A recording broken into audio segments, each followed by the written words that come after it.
what you're seeing here is the Kandiyohi County Sheriff's Office Facebook page. Earlier today, October 23rd, they posted a news release in regards to an officer-involved incident where someone was found deceased at the hands of another individual. And so they made the statement that you're seeing here. They apprehended the individual who fled from and escaped the Minneapolis police. He came down and tragically did unalive an individual in Kandiyohi County. And what I want to point out is that there will be making no further comments in their last few lines of this news release state. The deputies and other law enforcement officers that responded and apprehended the suspect risked their lives to protect their communities. These women and men are true heroes. Now, I'm going to be doing a drive time dialectic in the near future about heroism as it regards law enforcement and what it means to be a hero and how cheap the term hero has become these days. But in the interim, I want to talk so much about the statist mentality and the all-around boot-licking, servile behavior of the American sheeple. We'll skip over my comment initially, and we'll just scroll through this and look at all of the people, some of them referring to one of the poor individuals who lost their life, but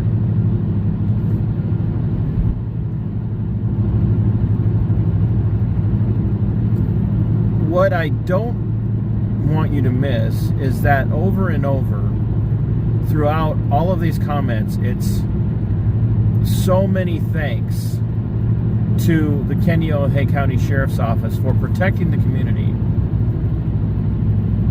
Well, where's the chastising them for not stopping this man in the first place? If they're really protecting their communities, why aren't we chastising them for not saving the life of the individual who lost his? This is that statist mentality I've always talked to you folks about.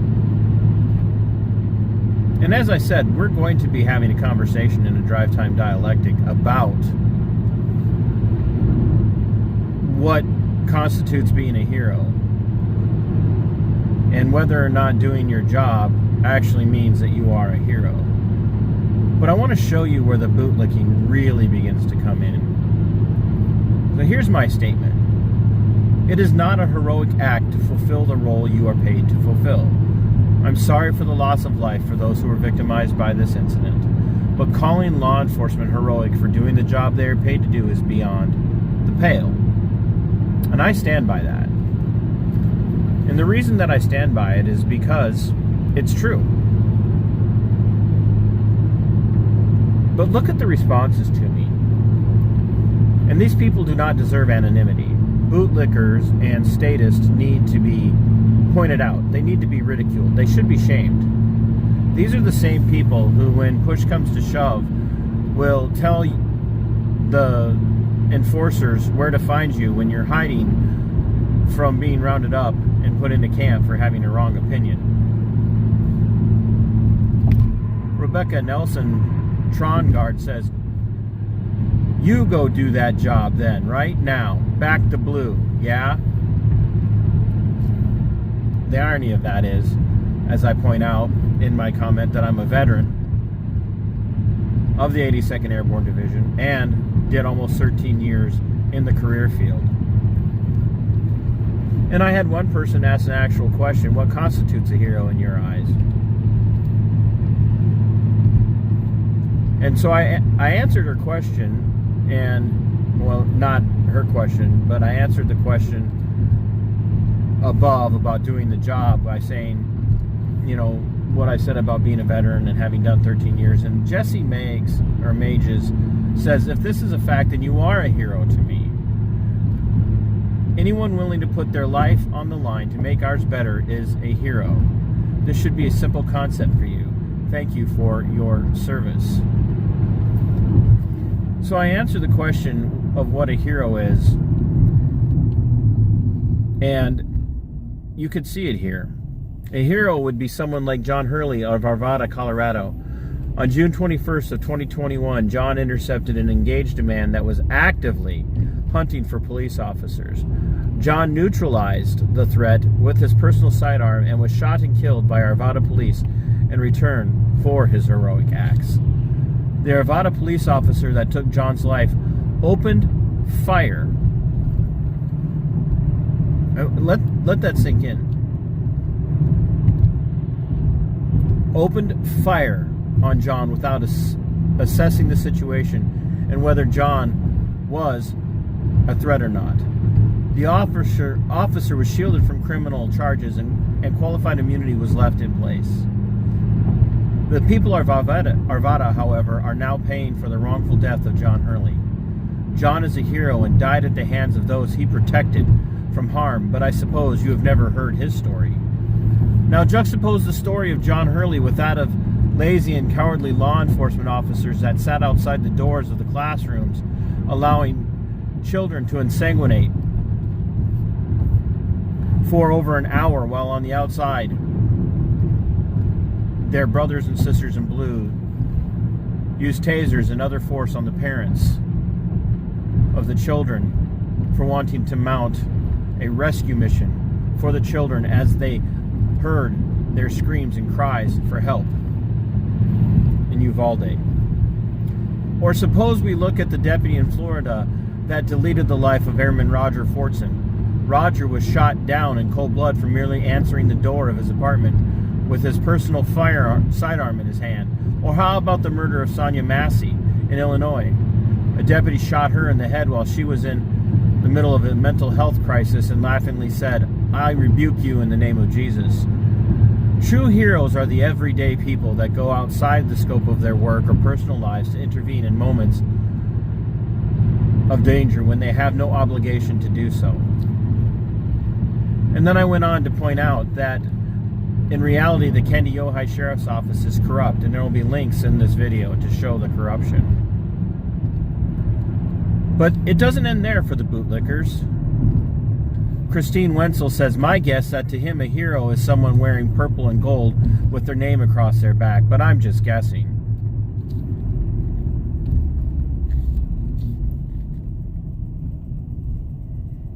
These people can't help themselves. And it goes on and on and on.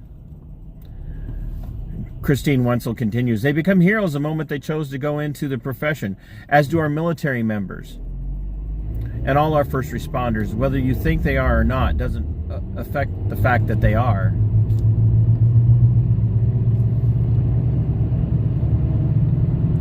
Somebody else comes in, this Chasing Lynn Moiset. It should be a law that if you can't support those in uniform, they can lose their numbers in their time of need. Just my opinion. I think let that sink in. That this person is advocating for statism. That if you don't consider public servants like cops heroes, you should therefore in the time of need be isolated from aid and assistance that you are forcibly taxed for. Think about that. You are forcibly stripped of your wages. You are a wage slave to the state. And if you don't bow down and worship at the feet of the state and in the most tangible way, worship cops and back the blue at all costs, you should not benefit from what your wage slave tax dollars are stripped from you to pay for. And Christine Ellingson says 100%. Now, Mona Hoffman-Nichols comes in and says the fact that he's not calling them heroes does not mean he doesn't support them. And she's right. It's not an issue of not supporting police. I do support police. My tax dollars support them. My tax dollars keep them in line, or keep them on the job. Your tax dollars, no matter where you live in the United States, your tax dollars go to fund every single law enforcement agency in the country.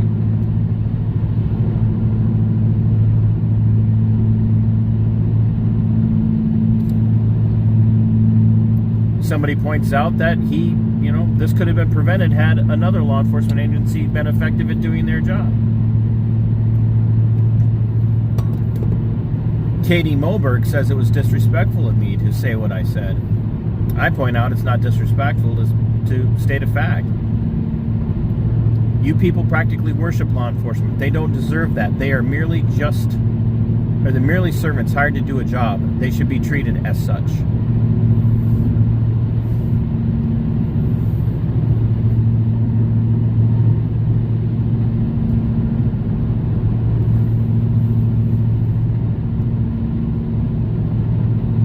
Greg Flatten, which is ironic because I'm pretty sure he's probably related to one of the officers well, maybe not. It doesn't look like his name's spelled the same way.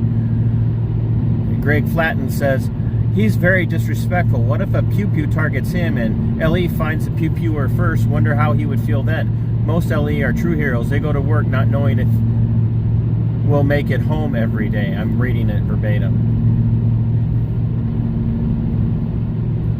Kristen Ellingson comes back. It's sad the lack of respect for LEO who put life at risk daily. Shaking my head at Todd's making a ridiculous comment. Anyone that puts uniform on, whether military, law enforcement, or EMS, fire department, are all heroes in my eyes. And Katie Moberg says opinions are not fact, directing that at me, which is ironic. Anthony Rolfs, being the very intelligent and witty individual that he says, his old mom should have opted to swallow the day you were conceived, sir.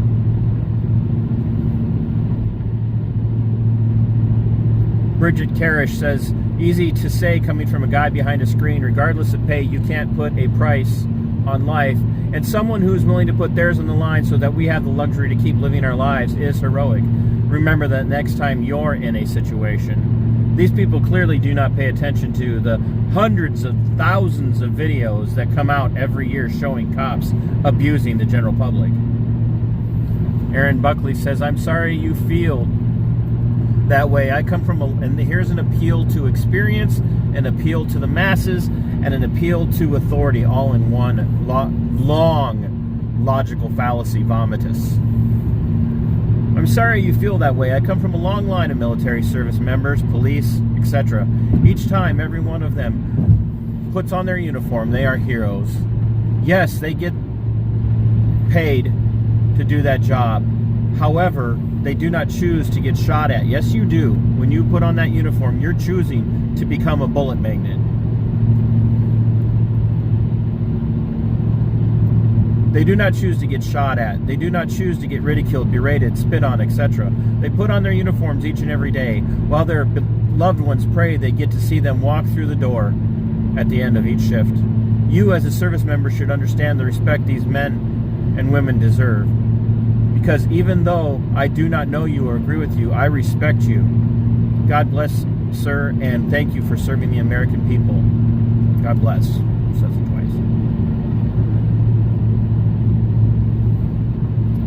And very high IQ TC Doddle says troll. And my response, I'm not trolling at all. I'm 100% serious and willing to engage without using logical fallacies or name calling. TC Doddle, in fact, you are a troll. Like this is what you're dealing with, people.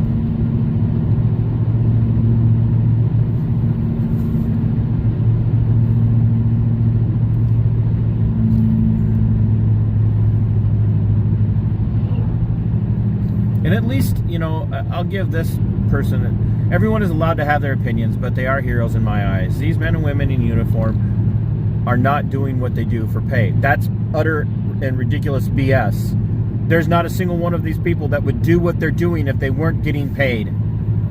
This is how bad statism is, folks. They are way underpaid. Once again, demonstrably untrue here in the United States, but especially in the state of Minnesota. The average cop in Minnesota makes twice the median income of a single family household by himself, him or herself. They are way underpaid for what they do and how they risk their lives to help and serve our country.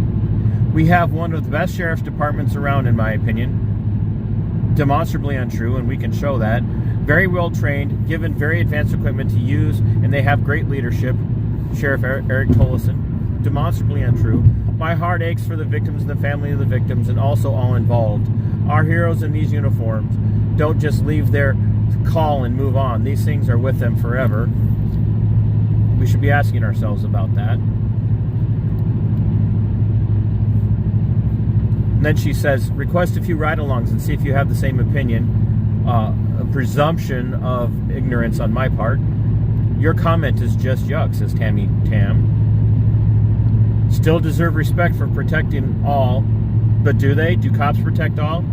So I asked, do they deserve respect for the cover-up surrounding the hiring of Deputy Chris Flatten? Do they deserve respect for failing to speak publicly about Deputy Flatten as he sits on paid administrative leave after getting drunk on duty and destroying the property of the people of Kaneohe County when he wrecked his assigned cruiser? Your agency is corrupt and no one cares to talk about it. But boy howdy, you'll applaud them for merely doing the job they are paid very well to do. Someone, Ida Kessner, they deserve respect for what they did and how they put their life on the line for such low life that has no respect for anyone's life. Not have past happenings thrown in their face for things they have no control over. We all screw up. Get off your high horse. Are you fighting crime or just judging all?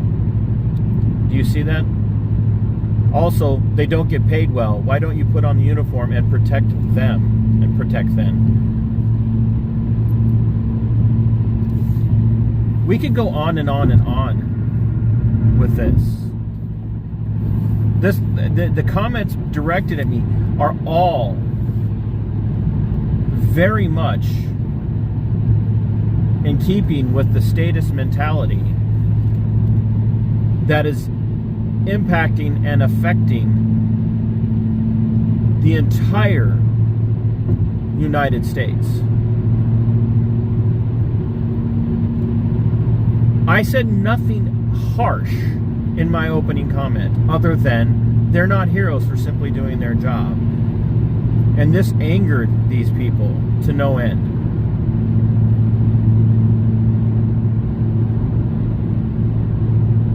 And that should worry any reasonable person, that you are not allowed to criticize somebody who is a servant, a public servant. You're not allowed to criticize them without being met with name calling and vitriol.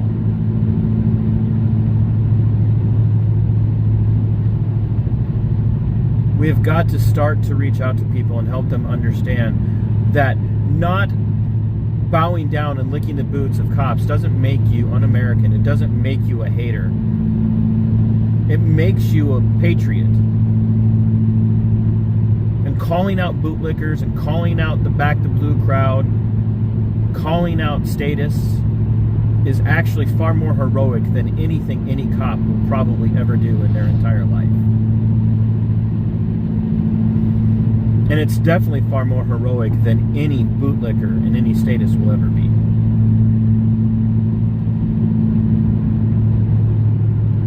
Until next time, my friends, fight for your liberty, it is yours. Fight for your freedom, it belongs to you. And sic semper, Tyrannus.